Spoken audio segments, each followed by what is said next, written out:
So sit in Sukhasana with the feet under the knees. Spread the flesh of the buttocks if you haven't done it already. And then for a moment, just push into the knees with your hands and let go of any tension in the groins and thighs by doing that. Push down. You can also do one leg and then the other to feel the difference between pressing. When you press, what happens to that thigh compared to the other where you're not pressing, and then you change. You keep alternating. So you want to have a feel that from the groins, from the pelvis, you're releasing the legs now. You're not doing standing poses. The legs can be more passive. And now press with both hands. And you're also giving your inner knees an outward movement, as if they could separate more and more from each other. And that should continue into your shoulders. So feel that the shoulders, the collarbones are also widening, like your inner thighs and knees, so that the chest has the space to open up and move forwards in between your upper arms, in front of the shoulders slightly.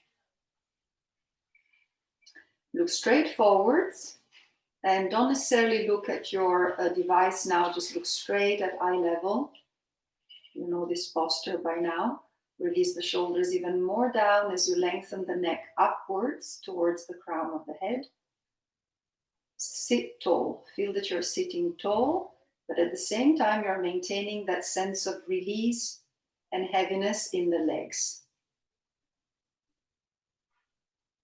So keep the legs heavy now as you bring the arms up.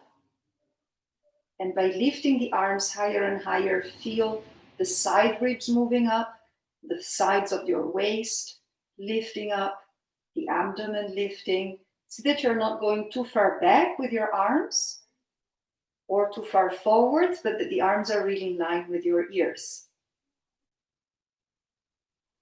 So then the front and the back of the chest are also equally lifting, instead of lifting one lifting at the expense of the other.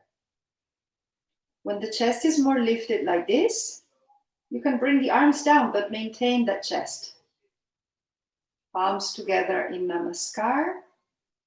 If you're wearing glasses like I am, remove your glasses and close your eyes. We will chant the Om, then the invocation to Patanjali. If you don't know the invocation, you can just listen to it.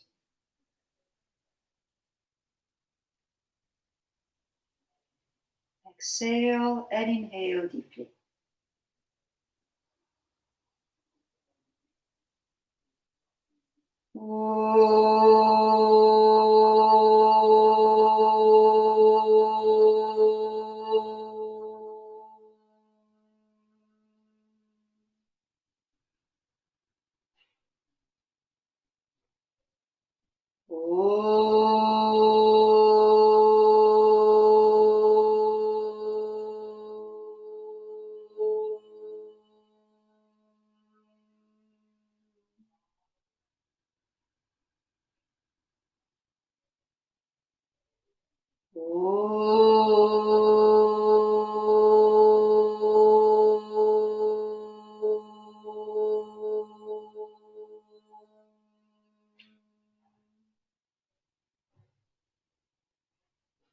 Yogena citasya padena vacham malam sharirasya cha vaidyakena yopakarottam pravaram muninam patanjalim pranjaliranatosmi Abahu Purushakaram Shankachakra Siddharinam Sahasra Shirasam Shvetam Pranamami Patanjalim Hare Om.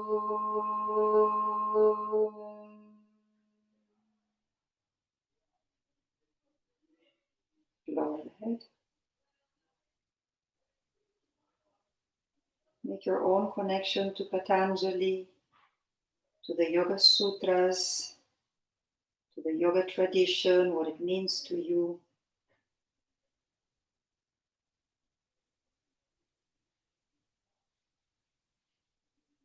And then bring the hands down again onto your knees. Press down on the knees as you lift the head up. And open your eyes. Put your glasses back on if you need them. Okay, so it's a class over back bends, but as you probably know by now, you don't start your practice straight away with a back bend. And the reason why is because your lower back is already arching naturally, is arching. So the muscles tend to be short there. And you don't want to, with back bends, make them even shorter and more contracted. So even when you are preparing to practice back bends, you always start by lengthening your back. And there are various ways of doing it. One way is to do a lot of sitting postures. So that's what we're going to do today. So let's begin by bending the right leg this way and sitting on the floor, no support. You bend your right leg, right foot towards you, and you stretch your left leg out, sitting directly on the floor. I know for some of you might be difficult and you feel like you're falling back. Well, you're using your arms to avoid falling back. So press the hands behind you and try and sit as tall as you were just now in Sukhasana. Now this left leg, fully extend. So feel from the back of the heel to the sitting bone, you're pressing down, strongly down. You're also trying to be symmetrical, so not to be leaning on one side, but really centered on the two sitting bones. Take a few breaths. Press down with that left leg. Make maximum contact with the ground, also behind the knee. Now, this might be a little challenging for some, but you have to bring the arms up. So if it's too challenging, you can lean a little forwards with the arms and the chest. Otherwise, if it's easy for you, sit upright, vertically up, like you did before. Make sure that the arms are not going too far forwards, too far backwards. They're in line with your ears. And just lift straight up to the ceiling. Keep pressing that left leg down. Okay, now keep the lift of the chest, bring the arms down, turn to the right, so you're facing your bent leg, and now you're going to come forwards. Your left arm extends in a diagonal forwards. You aim at bringing your breastbone on your knee, so the whole trunk resting on the bent leg. With your other hand, your right hand, you're pushing the floor. I'm doing it as a mirror to you. With your right hand, you're pushing the floor away, so that you're really facing that right knee. Now the left leg tends to roll in at this point. Turn it out slightly so you're still feeling the back of the heel, the center back heel down.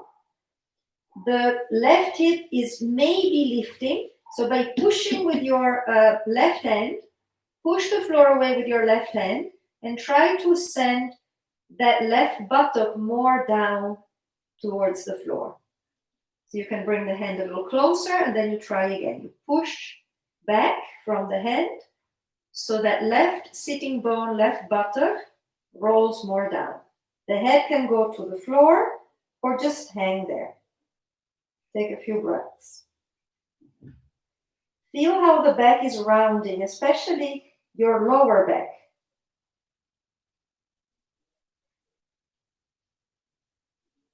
And come back. Release and change. So now you have your left leg bent. Make sure the left foot is really close to your pelvis. Right leg is extended out. Use your arms behind you. Push yourself up to sit tall and look straight forwards. Now really open the back of the right knee, the back of the right leg to the floor. Be even on the two sitting bones.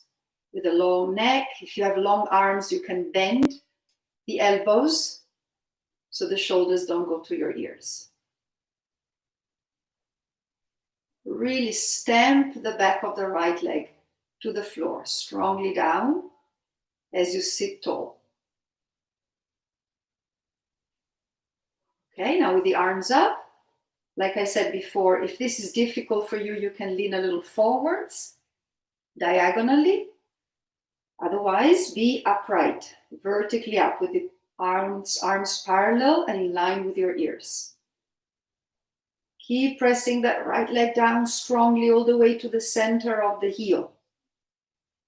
Now, maintaining the height of the chest, turn towards your left leg, the bent leg. Really turn, use your hands on the floor for a moment to turn more. You're going to feel the pelvis turning, the abdomen turning. So then it's easy when you start to come forwards to rest your trunk onto that thigh with the sternum, if you can, over the knee. Now the right arm is extended, the left arm is bent. Push with your left hand to turn towards the leg, but reach out and extend your right arm. Now observe what happens in the hips and in the right leg. The right leg is turning in, the right hip is lifted.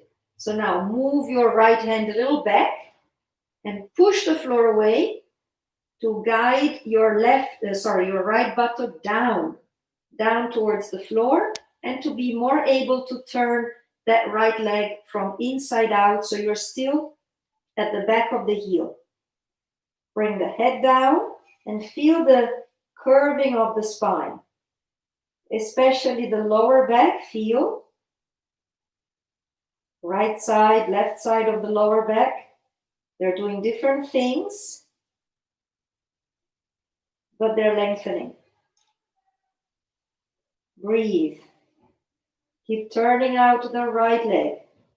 Stand on your heel, back of the heel.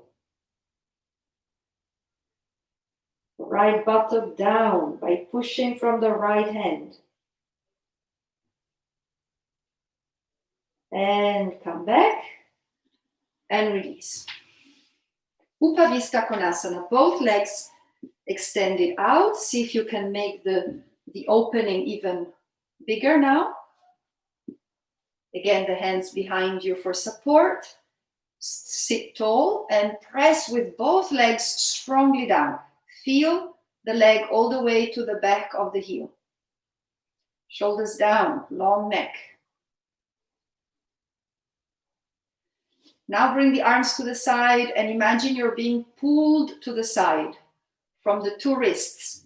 In fact, go slightly to one side more, slightly to the other side more, but without lifting the opposite sitting bone. So although you're reaching out, the pelvis should feel very stable, together with the legs, very stable. Okay, so next time you are on your left side, I still do it as a mirror, grab your ankle and turn the right arm so the palm is looking up, and then bring the right arm all the way up again against your ear. Now don't bend the left arm is straight, both arms are straight. Just push into your ankle and turn more to the right until you can see the ceiling. Chin up, look up. Again, stay here a few breaths and feel the lower back. Feel what's happening in the lower back, right side, left side. Take a few breaths. And coming back. Again, use your arms behind you for support. Press the legs into the floor. Even the very top of the back thigh should press down, and the very lower part of the back thigh near the knee should press down. Now again, arms up first, extend further. Now keep the lift of the chest, bring the arms to the sides, palms are looking down. Take again a few moments to reach to both sides alternatively, like I'm doing, with very stable legs. So it's like the back of your legs are glued to the mat. Next time you are on your right side, grab your ankle, then turn the left arm so the palm is looking up. Bring the left arm up over the head. And now push the ankle away with your right hand to turn to the left. Lift the chin and look up. Keep your left arm close to your ear as you look up. So the arm should not be in front of your face, should be to the side of your face. Now again, pressing the legs down. Feel the lower back, right side, left side. Breathe, keep looking up, chin up. And then come back. And now bend your knees one by one. So you take your left leg in first, with the left foot close to your groins. And then your right leg goes on top. Your right foot, goes on top. Siddhasana. So have a look. The feet are kind of inserted between in the crease between the calf and the thigh. Both feet you should feel between the calf and the thigh. Again, with the hands behind, lift yourself up. Roll the shoulders back and down. Have a long neck. Press the legs down. Press the outer thighs, outer knees down. Now from here, you're going to come forwards. You might want to use a block because you're going forwards. I move my glasses because I want the head to rest, so it's easier without glasses. So you're going to walk forwards, but careful that you don't go too far forwards. You want to come to a place where you can rest your head on your block, and by pushing with your hands, you're rounding your lower back and you're keeping the buttocks descending towards the floor. So I'll show it also from the side in case you need more clarity about it. And I'll do it now with the block in a lower position. It doesn't have to be up high. It's up to you. It's up to you to find the right height for the block. But let's say in my case, this is fine. Also, so you see, if I don't push with my arms, my pelvis goes up like this. So by pushing with the hands, I can move the buttocks down. I round my lower middle back more. And you should feel also the abdomen moving in and up over your feet. So the abdomen should not be passive, completely passive, or pushing down towards the pelvis. The abdomen should go up and over the feet and extend towards your chest. So push the floor away with your hands, round your lower back, abdomen in, up, over your feet, towards the chest. In other words, the abdomen should not be heavy on the feet, should lift over them and go past. And maybe you don't need blocks and you can just go to the floor with the forehead. Feel the lower back here, how it's opening, widening and lengthening.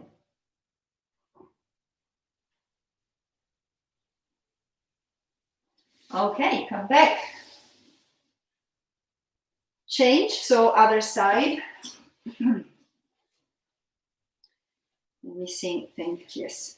So spread your legs again in Upavista Konasana for a moment and readjust. Readjust with the hands behind you. Press the back of the legs down. Open up the space under the knee. Okay, and now change.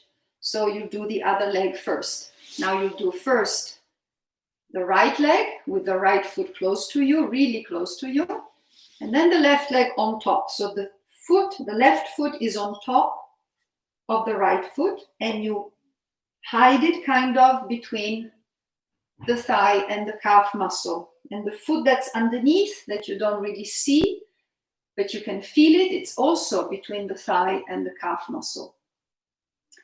So from here, again, press the hands behind you and be tall. Press down with the legs. Make the legs really heavy. Roll the shoulders back and down. Have a long neck. Okay. Reach up with the arms. See if you can balance, or if you're falling forwards. Again, if you feel like, backwards. If you feel like you're falling backwards, lean forwards. Okay, now bring the hands in front of you. And again, you can come forwards with or without a block under your head. Push with the hands to round your lower back. Abdomen in and up. Head down.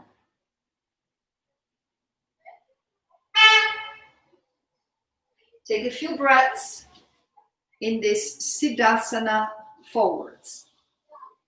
Feel the lower back.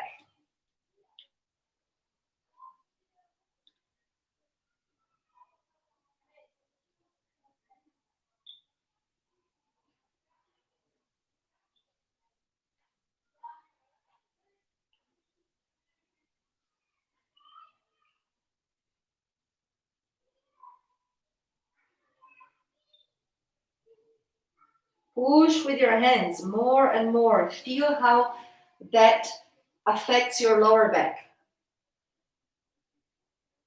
Let it round.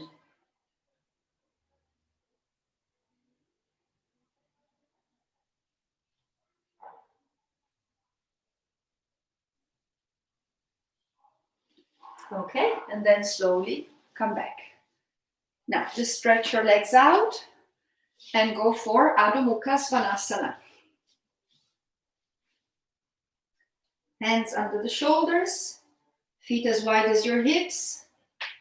Lift your knees and go to the pose, Adho Mukha Svanasana.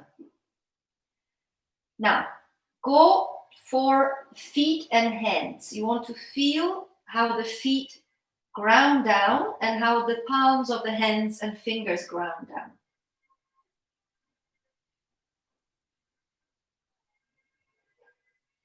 So when you are sitting in Upavista Konasana, you are feeling the back legs descending into the floor. Now feel hands and feet. Press them into the floor. Let them merge with the floor. And from that action, observe how arms and legs get extended. If you have a tendency to hyperextend the knees, really feeling the foot grounding is a way to protect your knee. Because the moment we hyperextend the knees, we don't really ground down with the feet that well. Ardha Uttanasana. Walk forwards with the feet. Be on your fingertips or use blocks under your hands. You can use 2 vertical blocks if your Ardha Uttanasana doesn't come easy. You want to lengthen your spine forwards, towards the head, looking forwards. So either like I'm doing with blocks or fingertips on the floor. Here also feel the lower abdomen lifting, the lower back lengthening. The buttocks going down like you felt when you were sitting on the floor. You were trying to get the buttocks down. So buttocks now towards your heels. Lower abdomen in and up. Prasarita Padottanasana. So stay down, just walk your feet out. You can go to the back edge of your mat. You're still on your blocks or on the floor with your fingertips. Prasarita Padottanasana. Again, with the long back looking forwards. So you're staying upright. You're staying up with you're not going all the way down for now. Here again, instead of lifting the buttocks and dropping the abdomen, do the opposite. Stand really well on your feet, press the feet down, and feel how that action helps you bring the buttocks down and the lower abdomen in and up. So you're not hanging in your lower back.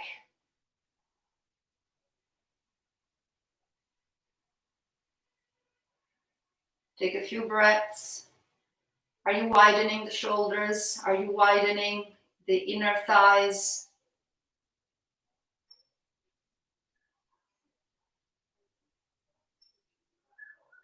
Okay, staying down, just walk again to Ardha Uttanasana with the feet apart. But this time from Ardha Uttanasana, we go to the full pose. So keeping the feet apart, inhale, on the exhalation, let the head go down. Walk with the hands outside of your mat. Let the head really fall down. Pushing with the fingertips into the floor, resist the shoulders up. And really be standing well on your feet. Again, with that sense of merging the feet into the floor so you're not hyperextending the knees. Let the head hang, let the neck release, shoulders up. Take a few breaths here. Don't let the pelvis go too far back. Give some weight to the hands so that you can go a little forwards. And you see if the pelvis comes more forwards, the head goes more down. Now, can you still feel the lower abdomen lifting and the buttocks resisting down towards your heels?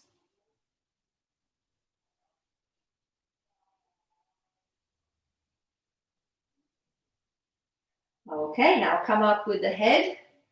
Walk again to Prasarita Padottanasana with the heels at the back of your mat and the hands on the other edge of the mat. Ardha or concave variation of the pose, looking forwards. When you feel you're standing well on your feet, the legs are extending well, the pelvis is above your feet, you can go down with an exhalation to the full pose. Head down, palms on the ground, bending the elbows.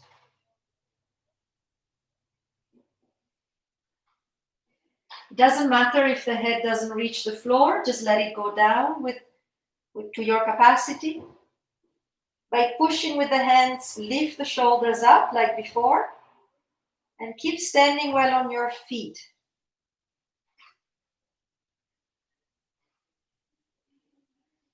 Now use the breath to bring the abdomen more and more in and up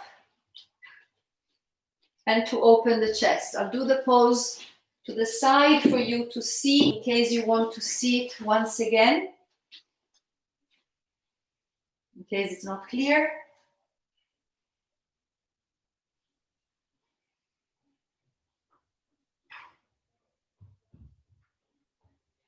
You can gradually walk your head more in. Keep pushing with the feet, keep pushing with the hands.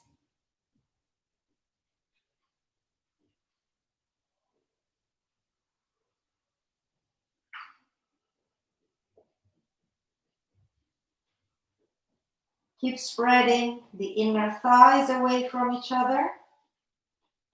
Become heavier on the outer feet.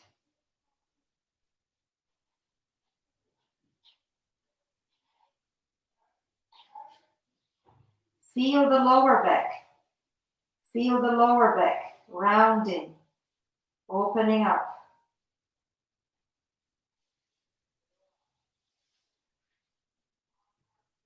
And now come back to concave, looking forwards.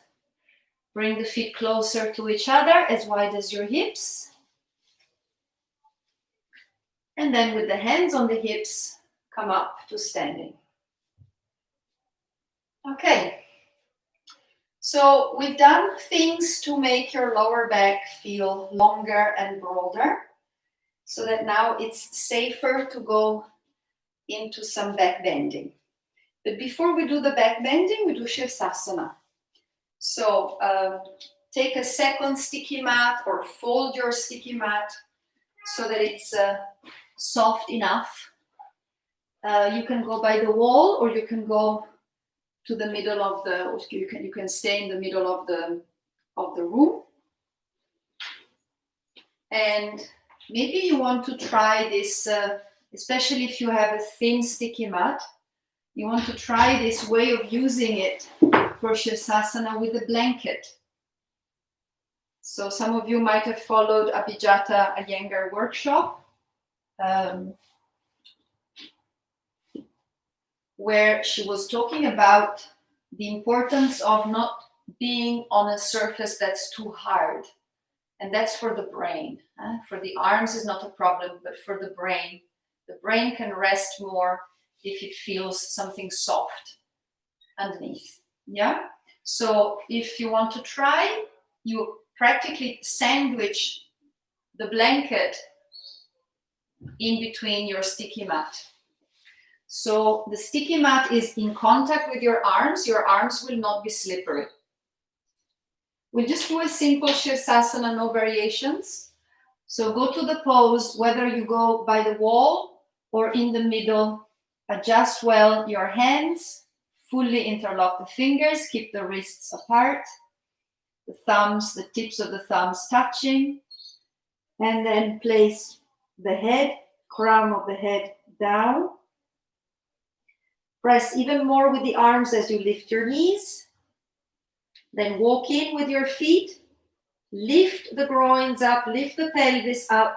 Keep the chest moving forwards as you walk in with the feet.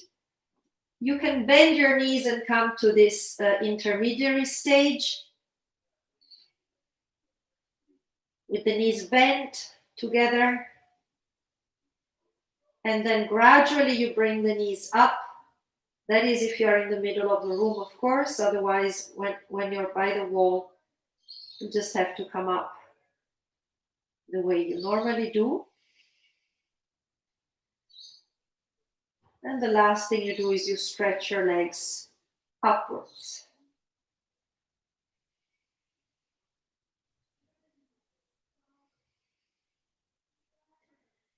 If you have your period, you can take the chair and do Viparita Dandasana on the chair.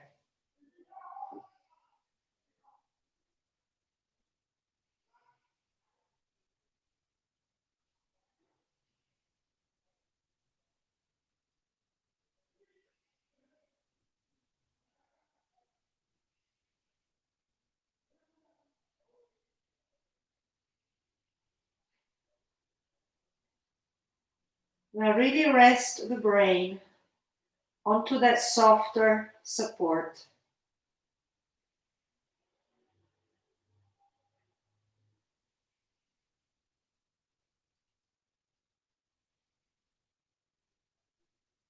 As long as you keep the arms and legs active.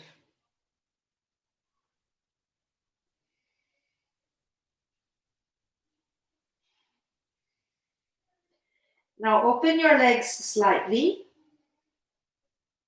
Well, a little wider than your hips. And then lift the buttocks a little more up to the ceiling. Bring the tailbone more in. And then close your legs again. Do this 2 to 3 times.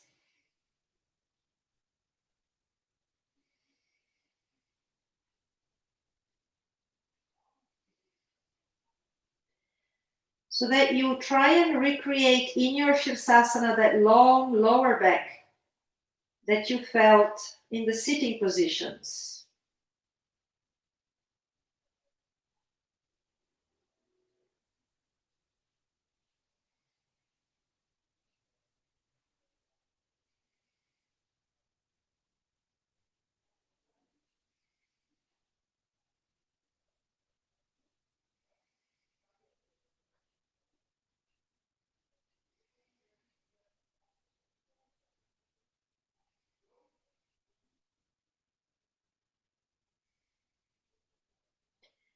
Also roll the thighs more in to spread the lower back.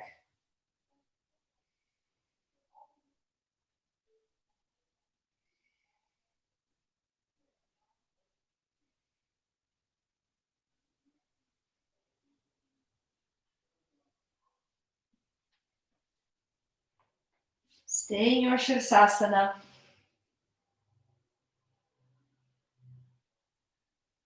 Keep rolling in the thighs, spreading the buttocks.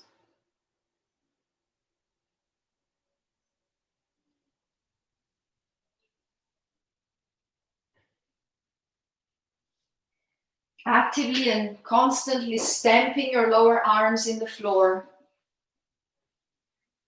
to maintain the height of the shoulders. If you feel that you have to come back, just come back. As I cannot see you, I don't want you to risk staying too long. So listen to your body. When it's enough, come down and rest in child's pose. If you can stay longer, do 1 more minute.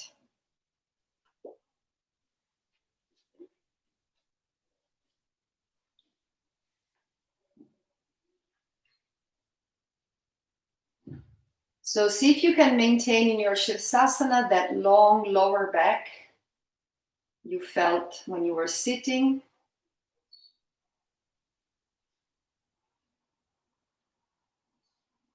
So the lower back shortens, for instance, if you begin to go into a back bend in Shirsasana. If the legs go too far back and the pelvis too far forwards. So watch that.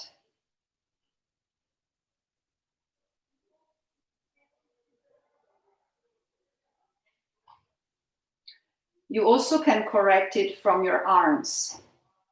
If you feel that the weight is well distributed over the whole lower arm from the little finger to the elbow, that gives you a clue, tells you that you're doing quite a straight Shirsasana. But the moment the weight goes too much onto the elbows and the hands feel light, or the other way around, then you know you're probably going too far forwards or too far backwards.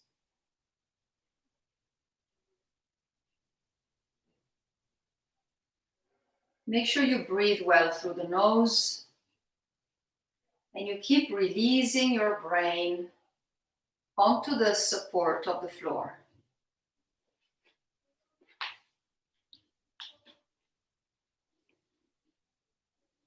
Hi Anita, I see you're joining now. We're doing Shirsasana. Feel free to do anything to prepare yourself. You don't need to do Shirsasana. You can do, if you're just joining now, Adho Mukha Svanasana instead a few times to lengthen your back.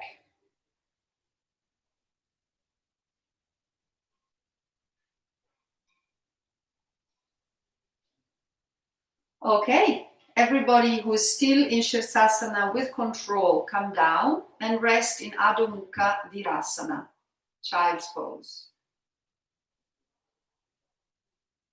Ladies on their period, if there are any, you can come up from your Viparita Dandasana to sitting. And in your sitting posture, see that your back is neutral again.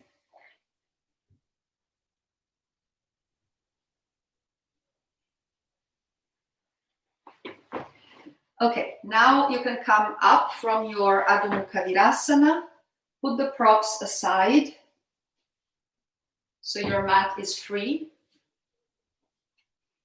And we'll be doing some standing postures.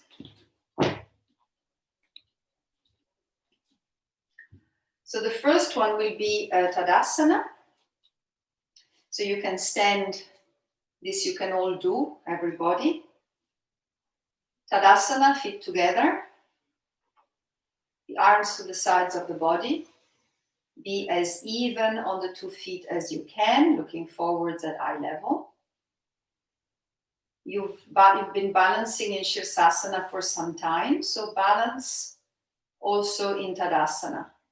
Distribute the weight well on each foot, and from there find the vertical line that goes all the way to the center of the crown. Stand tall. and symmetrical as much as you can. Now bring the hands in front of your chest and you can jump or just walk a big distance for Virabhadrasana 1. Don't jump if you have your period or if you have an injury. Spread the legs out and extend the arms out. Now remember when you were in the sitting position and we were doing this. So do the same. Reach out alternatively with one arm or the other, but see that that is not disturbing your legs or pelvis. Pelvis is fixed, stable. So what is moving then, what you're mobilizing very much is the lower back, if the pelvis is stable. Lower back. So we continue the theme of before, when we were preparing the lower back for back bends. So then be in the middle, turn the palms up, and from the feet pushing into the floor, lift the arms up all the way until they're parallel. Now I do it as a mirror to you. You turn the left foot in, the right foot out, and you readjust so that your pelvis is fully turned to the right side of your room. Now, make the whole left side of your body come more forwards. So from the outer left foot, outer left thigh, outer left hip, outer left flank, outer left arm, all the way to the little finger of your left hand, come forwards more. Make that side a little more aggressive, let's say, than the right side. And then that should be maintained as you bend the right knee to go down into your pose. So keep leading with the left side of the body forwards as you bend the knee. The buttocks should go down, remember, from the sitting positions you did at the beginning. The abdomen in and up. So the lower back is still nice and long. When you feel you cannot go any further down, are you still pressing the left foot? Are you still turning to the left, to the right, to the right? And then, if you're stable, look up, then bring the palms together, lengthen the neck out of the shoulders, and look at the ceiling beyond your head. And back. Sorry about this, I hope you don't hear it too loud.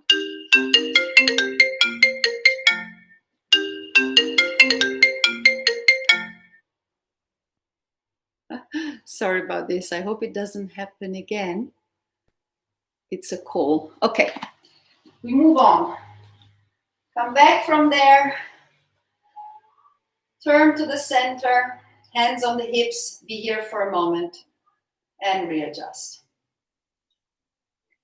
Ground down through the feet. Check that the feet are still on the same line. We're going for the other side, so extend the arms to the sides first, and again reach a couple of times right and left without moving the pelvis. Reach like somebody's pulling your wrist. Feel how the lower back is being massaged by doing this. And then find your middle. Turn the palms. By pressing the feet into the floor, lift your arms up. Turn, right foot in, left leg out for the second side. And turn the pelvis fully. Now it's the whole right side of your body that should be more actively coming forwards. From the outer edge of your right foot, all the way to the outer edge, little finger side of your right hand. Maintain as you begin to bend your left leg and go down. From the buttocks, go down. From the abdomen, go up. Find out how far you can go before you start to lose your right heel or before you start to tilt the pelvis. When you're stable, look up and go to the final pose. Palms together if you can, otherwise keep the palms just facing. Lengthen the neck out of the shoulders. Breathe. And then coming back, turn to the front, palms down, hands on your hips for a moment, readjust. Okay. And then extend the arms. If the distance between the feet feels too big for jumping, make it smaller. Otherwise, bend your knees, inhale, exhale, jump. Tadasana. Okay, now we go into some mild back bending. So I'll show it from the side. Have a look. You'll have the feet quite wide, wider than your hips. And you place your hands on your sacrum with the fingers pointing towards your tailbone. So from this position, you'll come forwards, don't do just watch. You'll come forwards with the pelvis and you'll guide with your fingers the tailbone more and more in. Then you start to lift your chest, you look up and you go into a back bend in this way. You should feel under your hands that the buttocks are releasing down and spreading. So the hands are there to check what's happening in the buttock region. The buttocks should not clench together or lift up towards your back. They should go down with the hands, down and feel kind of soft under your hands. Okay, so now we do it together. Feet parallel or even slightly turned in, almost as wide as your mat. Place your hands on your sacrum. Feel the buttocks. Now from here, let the pelvis come forwards, definitely in front of your feet, but still stamping the feet into the floor, stretching your knees. Then lift the chest, look up, arch back, press with the hands on your buttocks, release the buttocks down and out, down and out, down and out as you go further and further into your back bend. Breathe. Press with the hands, roll the shoulders back away from your ears. Press the feet to come up and release. Okay. I will now move my computer so that you can see the wall. You'll all need to go to a wall.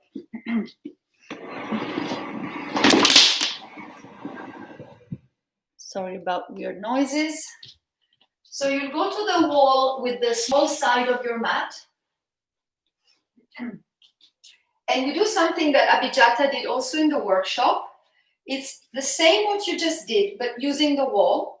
And because you have the wall, you can go further with the pelvis forwards. And because you can go further, you have to lift your heels up. You cannot do this with the feet down. So have a look first. You see now I'm kind of far from the wall. Still I'm trying to turn the feet more in so I spread the buttocks. Then I come up onto my toes and then I can bend the knees and I try to lift the pubic bone as high as possible. Then I stretch my knees again. And then the work is to go away from the wall with the abdomen and the chest, but keeping the whole front of the pelvis at the wall. The hands in the same position as before.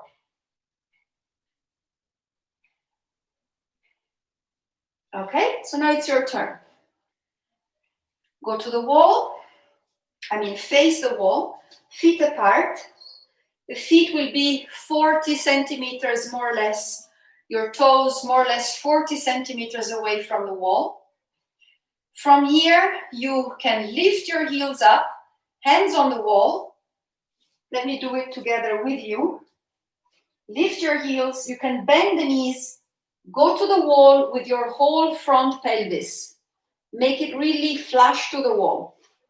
Then slowly stretch your knees, keep lifting the pubic bone and descending the tailbone. Now place your hands on your sacrum like you did before and begin to lift the abdomen and the chest off the wall and up. Look up and arch. Are the buttocks still spreading? Shoulders away from your ears. Heels up. Breathe and go further. Can you see the wall behind you? Release the buttocks under your hands. And come back. Push the wall away. Okay. Do it one more time. One more time. Readjust the feet. I'm now showing it from the front so you can see the position of the feet. With the heels slightly out, but you're still doing at the wall. Come up onto your toes. Move the front of the pelvis completely against the wall. Hands on your buttocks. And begin to lift the abdomen, arch and go back. Arch and go back. Look back. Look at the wall behind you. Press the feet to stretch your knees. Keep aiming at bringing the tailbone down and forwards towards the wall. Buttocks down and spreading under your hands. Softer under your hands. But the abdomen very actively lifting. Breastbone lifting. Breathe. Breathe. And come back and release. Okay. After doing this, we're going to do similar but different, facing away from the wall. So have a look first. Have a look first. Half a meter or more, 60 centimeters maybe away from the wall now. Hands are in the same place. Have a look first, don't do.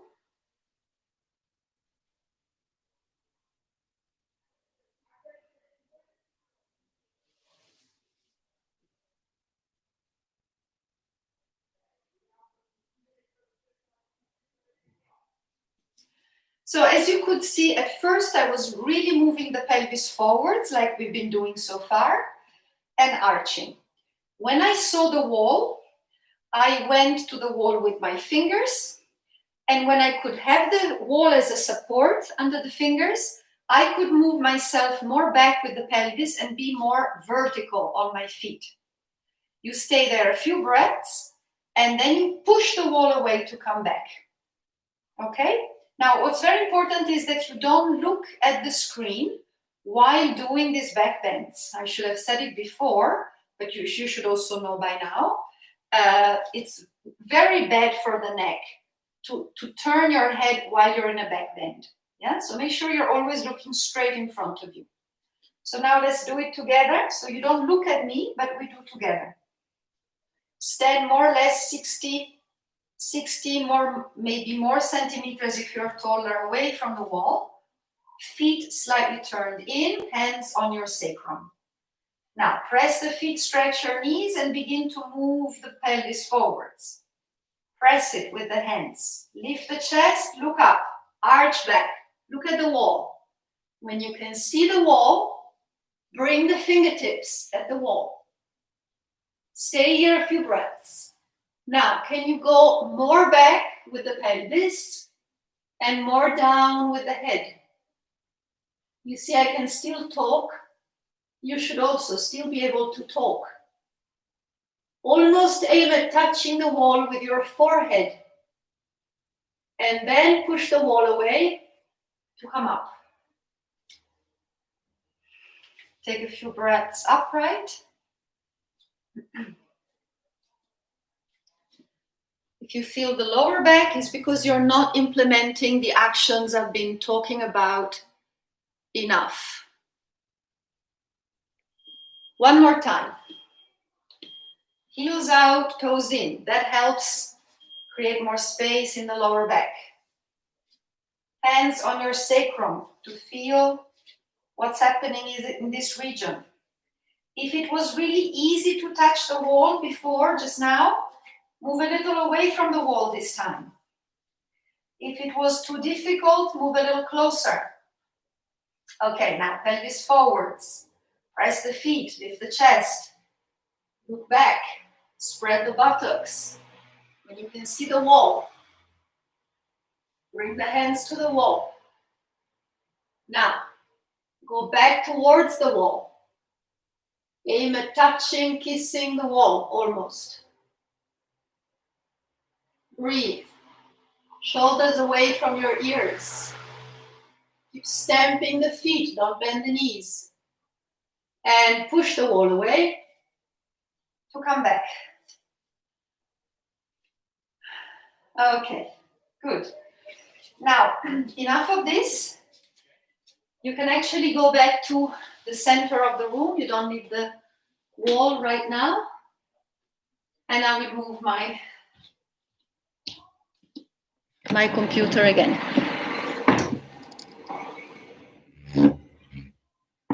Okay, so from here, we're going to do some back bending, lying down on the belly. So if you have your period, you should know by now that back bends are not ideal. They can be good if they're very well supported. It's not ideal to lie on your back, on your belly and put pressure on the belly. So I let you decide how much of this you do if you have your period. And if it's too much, feel free to go instead into child's pose or a dog pose head down or a twist, sitting twist. Everybody else, lie on your belly. You don't need to see me because you know these poses, but you might want to adjust your laptop, your device, so that you can also have a look in front of you, possibly not to the side. We begin with Shalabhasana. So first make sure you're really turning the thighs well in, and then have the feet and legs together with the thighs still turning in and the buttocks still spreading. Bring the forehead on the floor, and for a moment just place your hands where they were before. Place your hands on your buttocks, sacrum, and send the sacrum, buttocks, and tailbone away from the back of your head towards your feet. Keep doing that. Make sure there is a change. And when you do that, the feet are still together. When you do that, the groins should become heavier to the floor. So once you've done that, lift your legs up. Keep the buttocks going in the same direction as the legs lift. Then lift your head up and then extend the arms backwards. Take a few breaths. Be quiet in your face. Keep feeling the buttocks moving in the right direction towards your legs. And the legs up and come back. Make a pillow with your hands, spread your heels and rest.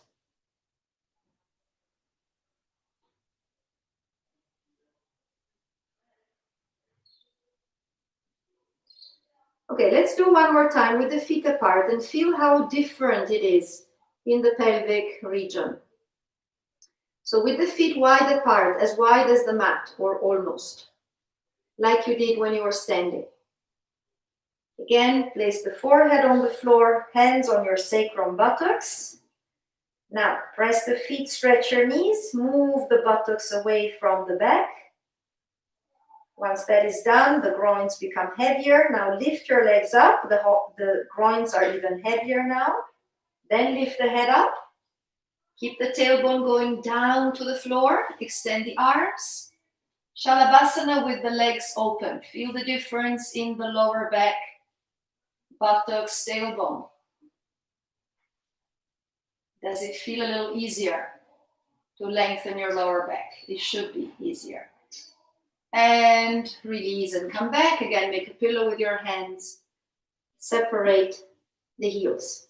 So when you have a back issue, when your lower back is tight, it's better to practice with the feet apart.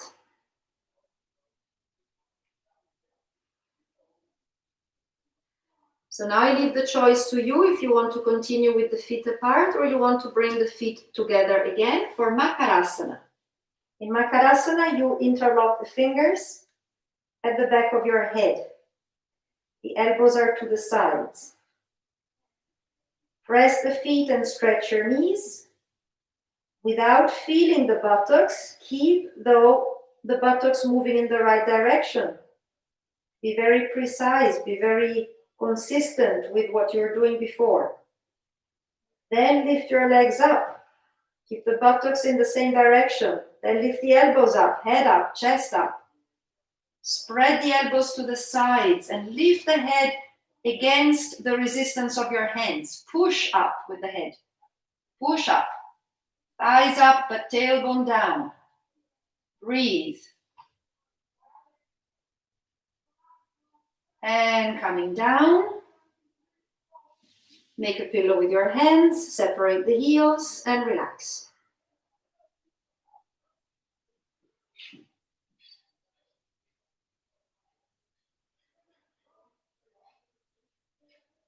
One more time, changing the interlock of the fingers.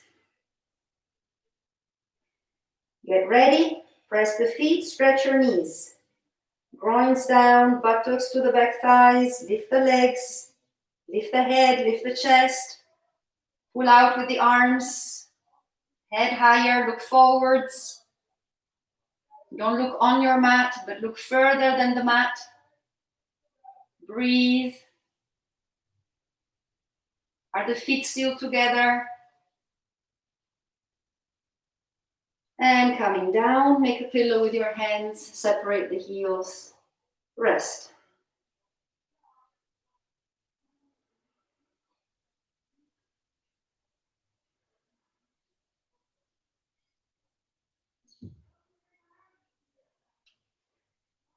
Now grab your ankles for Dhanurasana. Bring the feet together. Bring the knees together, feet apart. So the legs are still rolling in and the buttocks are still spreading. From here, let the legs relax for a moment. Let them drop to the sides. You're on your forehead, holding your ankles. You can always look here at the screen if you're not sure. As long as you don't turn your head while you're in a back bend. Okay, so from here now, keep the thighs rolling in. Just bring the feet to be as wide as your hips, knees as well. Everything is parallel in the legs. Now press the groins down like you did before. Engage buttocks and abdomen. Lift your head up and lift the chest up. Now begin to push with your feet back into your hands. Shins back. Take a few breaths here. The knees are still down. Can you bring the tailbone more down? With the knees down, it's easier. Bring the tailbone down. Buttocks down. Remember when you had the hands on your buttocks. And now slowly begin to lift your knees and thighs. But keep the tailbone going down. Keep the buttocks going in the same direction that you felt earlier. So the lower back doesn't shrink. Breathe. Look up. And come down. Make a pillow with your hands. Separate your heels and rest.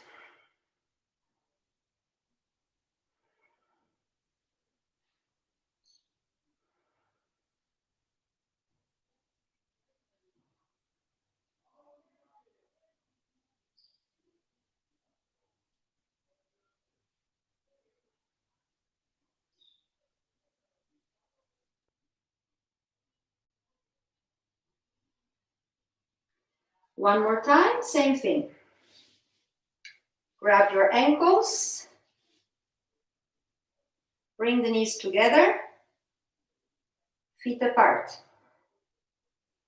Be here for a moment. Let go of your legs. You can even, maybe you want to see what I'm doing.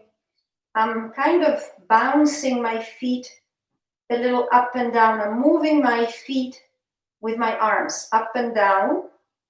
I want to feel I really release the legs and the buttocks spread at the back. Now keep those buttocks spreading. Begin to engage the buttocks and abdomen and press the tailbone down. Then bring the feet a little closer together.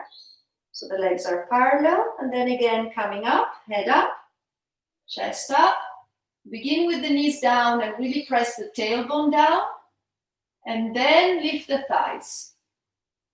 Tailbone down, thighs up. Tailbone down, thighs up. Tailbone down, thighs up. Tailbone down, thighs up. Keep doing. Tailbone down, thighs up. Don't let the knees open up. Open the feet more than the knees. And coming down. Rest.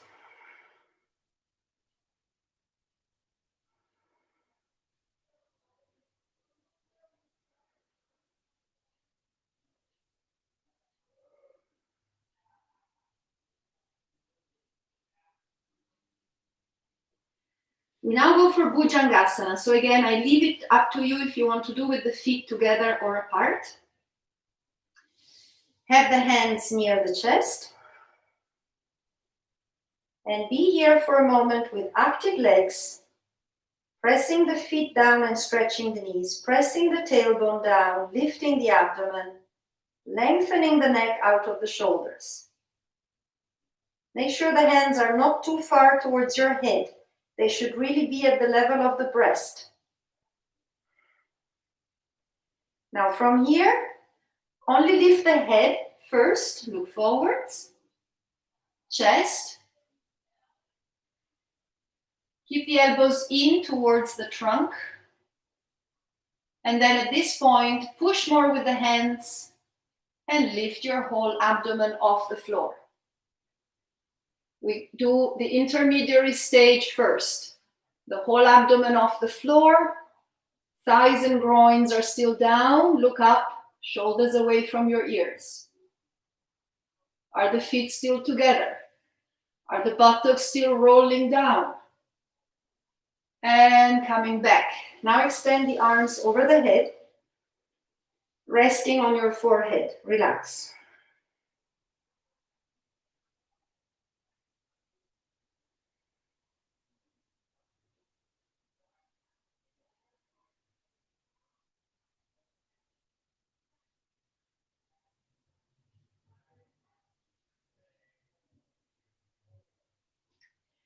Now we go for the final pose, but with the feet apart. So your hands are now to the level of the shoulders instead of to the level of the breast. The feet are as wide as the mat or almost. So then it's easier, like we saw before, it's easier to bring the buttocks down, tailbone down. So engage the legs, engage the buttocks, engage the abdomen to bring the tailbone down. Remember all the work you did standing. Now from here, begin to lift your head, chest, and then abdomen, and fully stretch your arms. Look up. Spread the buttocks away from each other as you bring the tailbone down. Still stretching the knees, so the knees are not dropped to the floor. Press the feet instead into the floor. Breathe. Make yourself tall, the head away from the shoulders. And come back. Again, extend the arms in front of you, be on the forehead, and relax.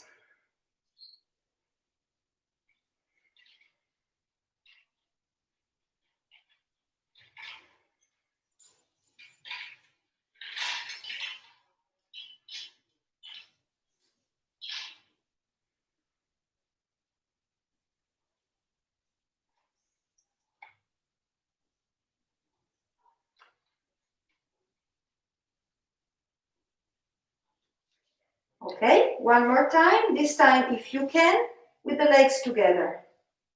Like I said, not if you have a delicate back. So hands near the shoulders. Roll the thighs in. Press the feet and groins down, lifting the knees. And then with a long neck, lift your head up, chest up. And then the abdomen, go to the full pose, stretching your arms fully if you can, looking up. Now you're heavy on your thighs. Even the groins are lifting. Tailbone down. Keep moving the tailbone down to the floor. Nail it to the floor. Breathe. Go further with the crown of the head, touch the wall behind you. And coming down. And this time, push with the hands come up and go to Adho Mukha Virasana with the knees open, resting forwards. Do it slowly because the back is sensitive, and rest the head.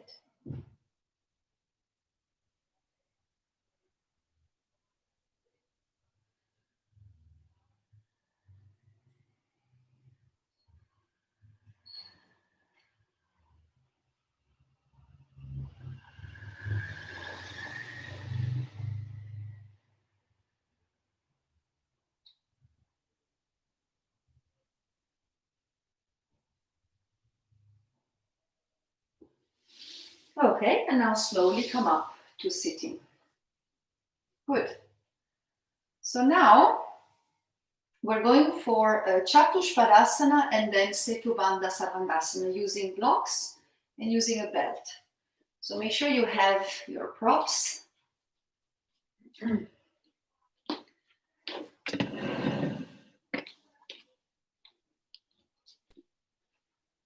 So we begin with Chatushpadasana, and you're going to do, actually take a blanket, sorry, I was forgetting the blanket. Take also a blanket. Have the blanket covering, let's say, half of your mat. And then one block between your heels and a loop with the belt around your ankles. Around the ankle. So you're holding it like this around your ankles. Most of you have done this with me already. So it should not be a surprise, anything difficult. So it's just Chatushpadasana with these extra props. We want to block, we want to feel the block around the feet so that we're very aware of what the feet are doing. The block is between the heels. The heels should be slightly more out than your toes, slightly. So toes in, yeah? You lengthen the tailbone towards the block, and your shoulders and head should be on that blanket, not your feet, but the shoulders and head. So then you go up with the pelvis, and you can push yourself away from your feet. The shoulders are held by the arms and belt, but the neck can lengthen further away. So let's do it a few times together. Once you're ready, turn the arms out so the outer shoulders are heavier to the floor and the back of the hands are feeling the floor, back of the wrist. Press the feet and lift the pelvis up. Now at first, stop halfway up and just lengthen the thighs towards your knees and the groins towards your abdomen, opening up the groins. And then pushing more with the feet, go higher. Make a real arch. Feel how the head can slide away from the shoulders. Slide the head away from the shoulders. And coming back. So do this 3 times, another 2 times in your own rhythm. Make sure you keep breathing.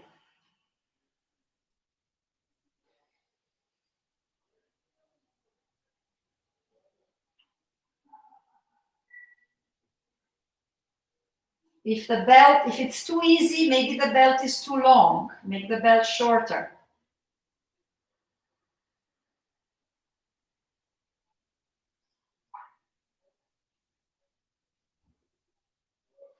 When you're at the height of your pose, can you lengthen the buttocks even more to the back thighs?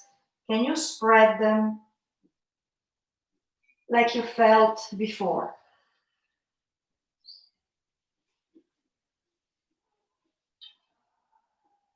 Okay, once you've done it 3 times, roll over to the right side to come up.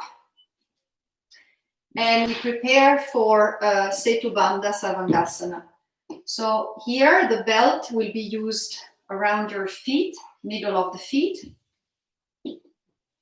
You can have the feet as wide as your hips or even a little closer together. This is how you use the belt, in the middle of the feet. Okay, so you can still have the blanket for your shoulders. I just move it a little back because I want to have my feet also on the mat. When I stretch the legs in Setu Bandha, I want to still have the feet on the mat. I don't want to have the blocks on the blanket because they would slip. Okay, so the beginning is the same. You'll have to come up, but now you place your blocks under your sacrum in this way. 2 blocks so that you feel both sides of the sacrum supported, both buttocks supported. Once that is done, you can grab the sides of the mat and roll the shoulders more under. And then, like I'm doing, like a little steps, in little steps, you stretch your legs away so you don't lose the belt. Heels more out than your toes. So you're still turning the legs in. So go to the pose if you maybe wanted to watch. Now it's time for you to do. So go to the pose. Active arms, active legs. What I'm doing with my arms is I'm pushing the mat away. I'm stretching the mat away from my shoulders. And that should help me lift the chest. Be on the back of the shoulders, not on the back of the neck.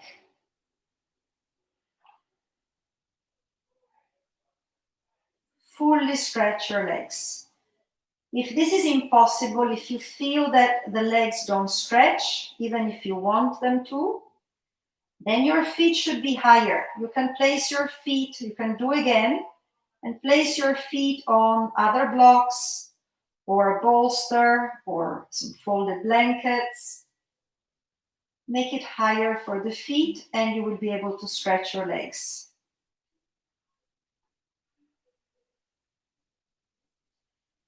Feel again that you're extending the front thighs towards the knees, and at the same time the groins up to the abdomen to the chest. Also feel that the buttocks are nice and spreading on those blocks and not clenching.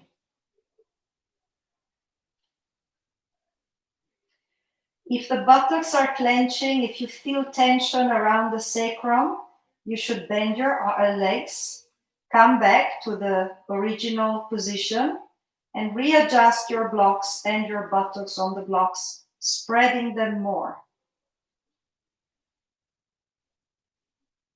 I do it just to make sure that if you want to see what I mean, this is it. I bend my knees, I lift the pelvis, and I spread with my hands, I spread my buttocks. I might even want to move the blocks a little further down towards the tailbone, and then I stretch the legs again.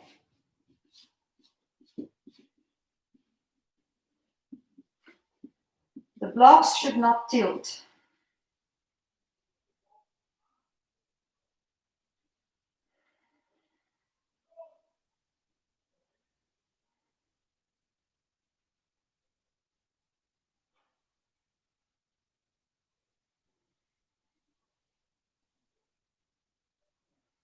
Fully stretch your knees, thighs down, tailbone up.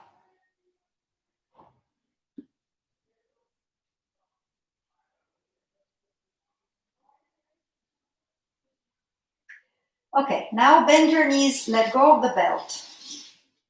Push the belt away. Have the feet as wide as your hips, more or less, still with the heels slightly more out than your toes.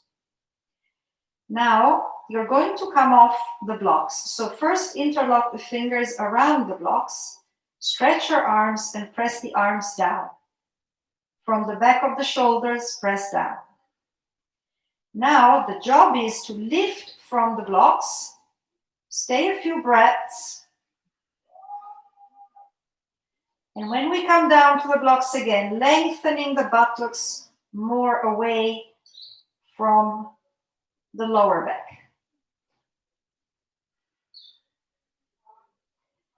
Take a couple of breaths lying on the blocks. And then again, press the feet and come up, higher than the blocks.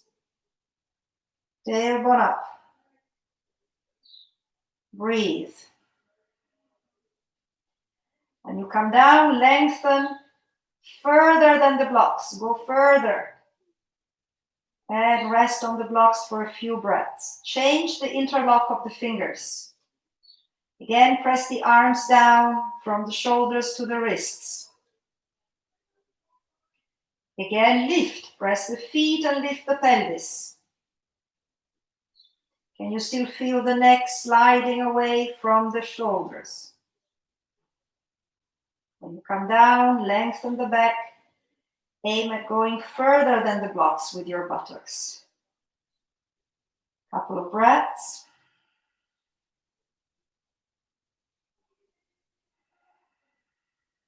And one last time. Press the feet. Lift the pelvis. Go higher and higher. Press with the arms. Lift the tailbone. Don't press the neck into the floor. Just the shoulders and the back of the head. And coming down, lengthening your back. Now, position your sacrum well on the blocks, slightly where it is now, which is slightly more towards your lumbar spine than the first time. And then bring the knees towards you for Viparita Karani. If you have your period, don't do this. Instead, you can go back to Setubandha with the feet maybe higher and more apart. Everybody else, you can go to Viparita Karani, balancing the legs vertically up on those two blocks. If the shoulders are well positioned away from your ears, you can relax your arms now to the sides.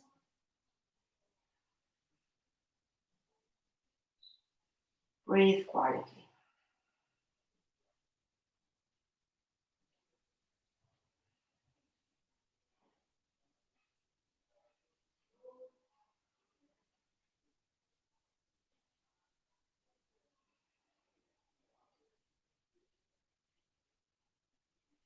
Also here, you don't want to feel the back of the neck pressing into the floor. So if that's the case, lift the chin slightly higher. Press the back of the skull a little more to the floor. And the back of the shoulders. Lift the spine up. Also the thoracic spine, lift up.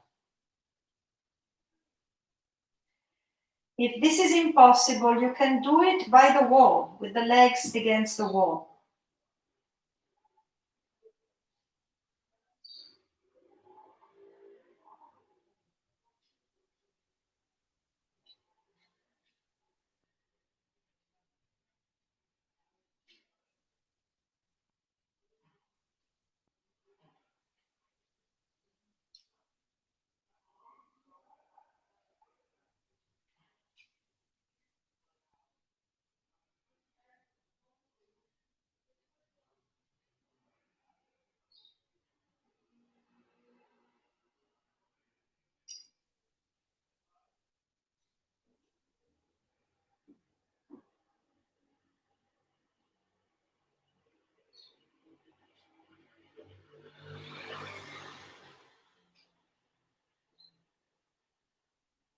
Okay, now bend your knees and come down.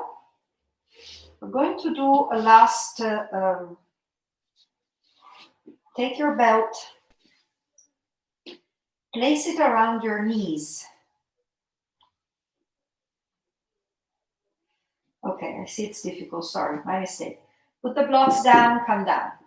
Put the belt around your knees so that it keeps your knees as wide as your pelvis.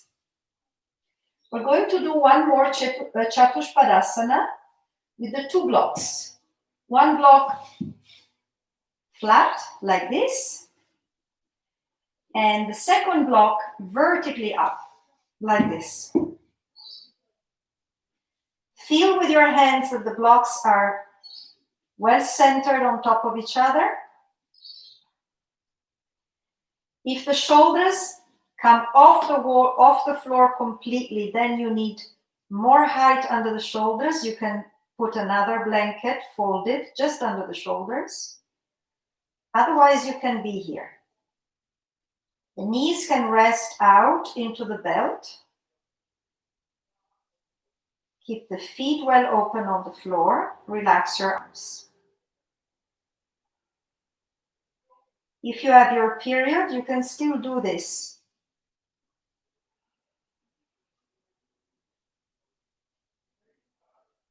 Let the tailbone go up. Release the abdomen towards the chest.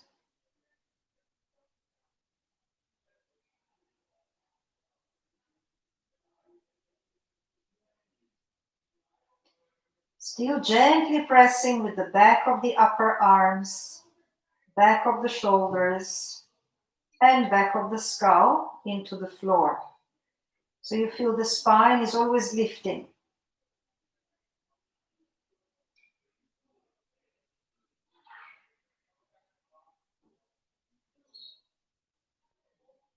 Do not turn your head when you're doing this pose.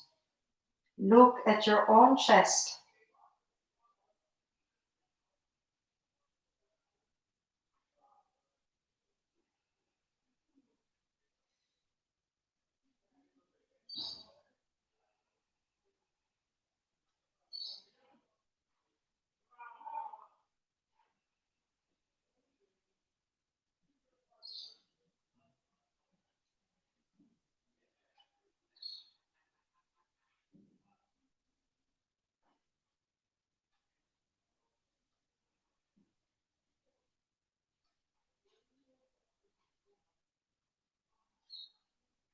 Now, if you have your period, stay here.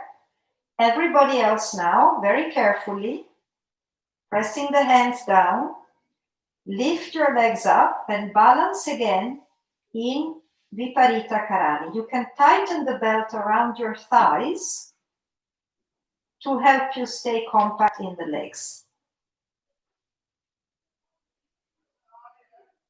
If the blocks are not well placed, you should not come up with the legs because you might fall. So you have to feel with your hands that the blocks are well positioned. They should be supporting your sacrum towards the lumbar spine. So you can still arch the spine away from the floor.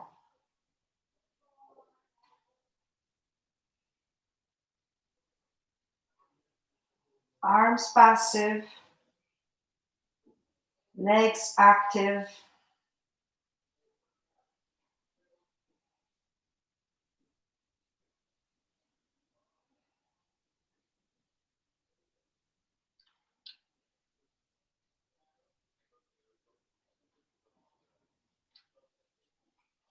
Looking at your own feet, don't look around. Take a few easy breaths.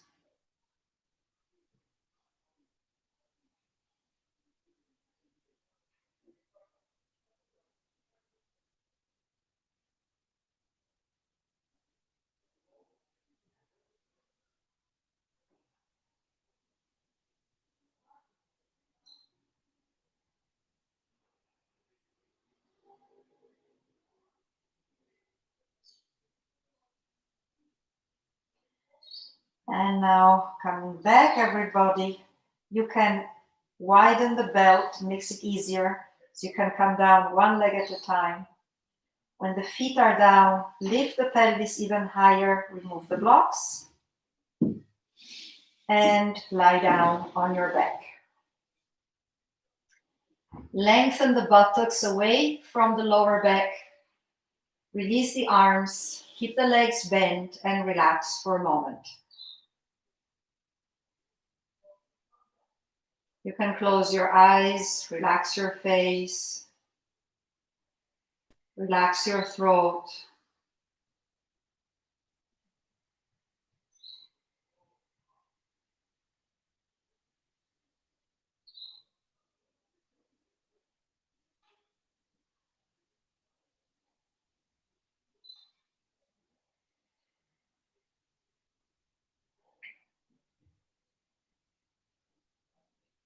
Now, just to release your lower back before Shavasana, lift your pelvis and move it even more away from the lower back.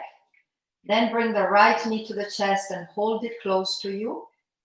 And as you do so, stretch the left leg away. Push your left foot into an imaginary wall and keep the right knee close to the chest. Feel the lower back opening, lengthening.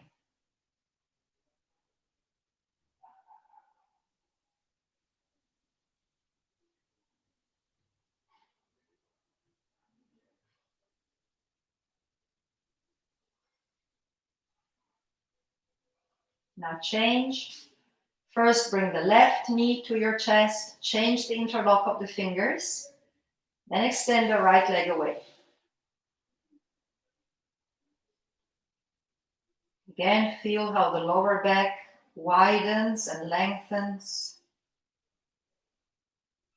onto the floor.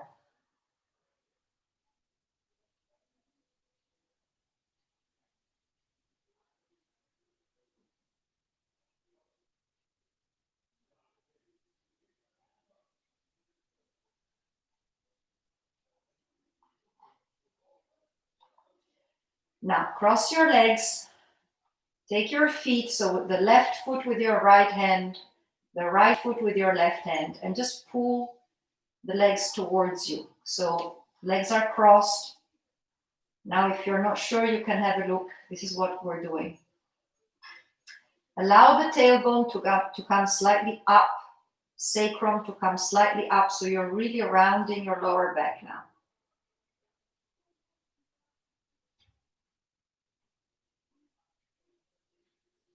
Keep breathing. Release and change the crossing. Again, pull with your arms. If you're not sure about what we're doing, have a look in the screen. Pull with the arms so the tailbone is lifting, sacrum is lifting, and your lower back is really descending to the floor.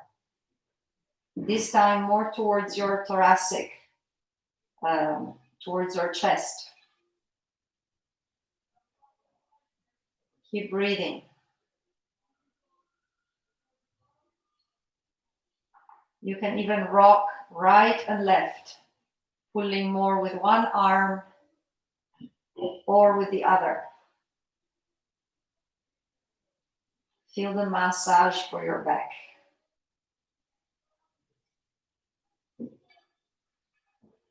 Do it slowly and carefully.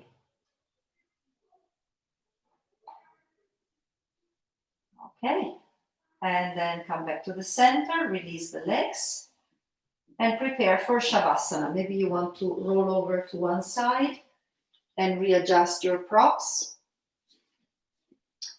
No belt. Maybe you want to cover yourself with another blanket. Maybe you need a blanket under your neck because your neck is sensitive after what you did.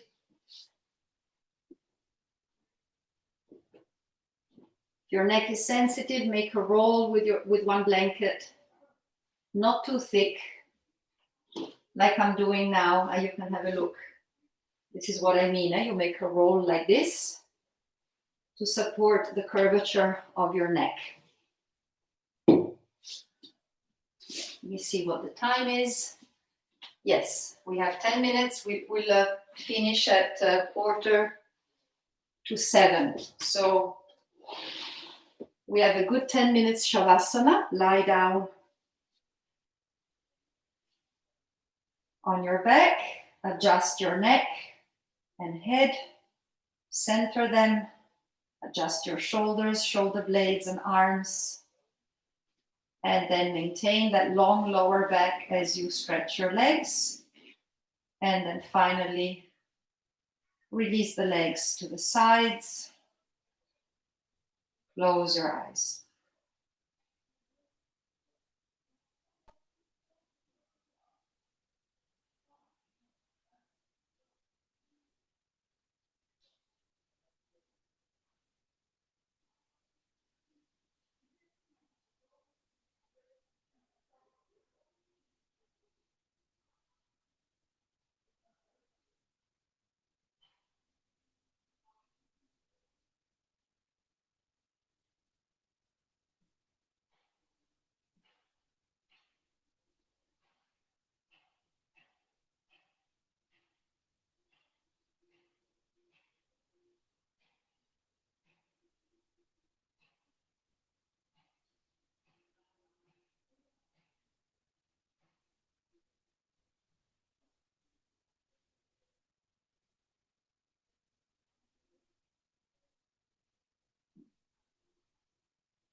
Descend more and more backwards and downwards.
Now slowly come out of your Shavasana first by breathing more deeply.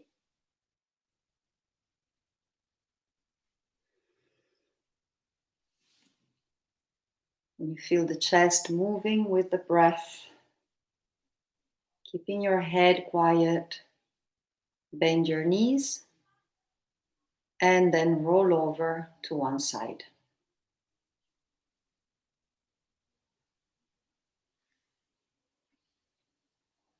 From the side, keeping the head heavy, use your arms to come up to a sitting position.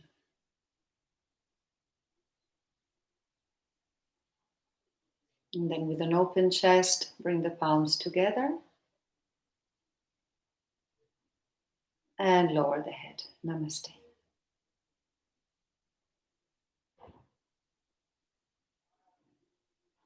Lower the hands, bring the head up and open the eyes. Okay. Thank you everyone for joining. And I hope it was okay. Let me know if something was problematic for you.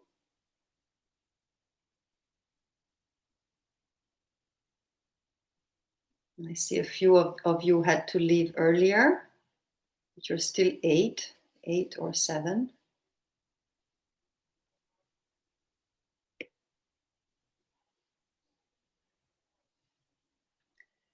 Before Shirsasana, Anita, we did from Sukhasana, from the invocation, we just started to do all kinds of sitting poses to release the lower back. Upavista Konasana, some twisting, coming forwards, doing Siddhasana and coming forwards in Siddhasana, just to release the lower back. And then we did Adho Mukha Svanasana, Uttanasana, Prasarita Padottanasana. Basically, that's it, before Shirsasana. Andrea, thank you. Francesca, thank you. You too, you all have a good evening. And see you next time. Bye-bye. Oh, yes, and those of you who have paid for this class will get the link so you can, to the recording, so you can see it again, maybe practice it once again. Okay, goodbye.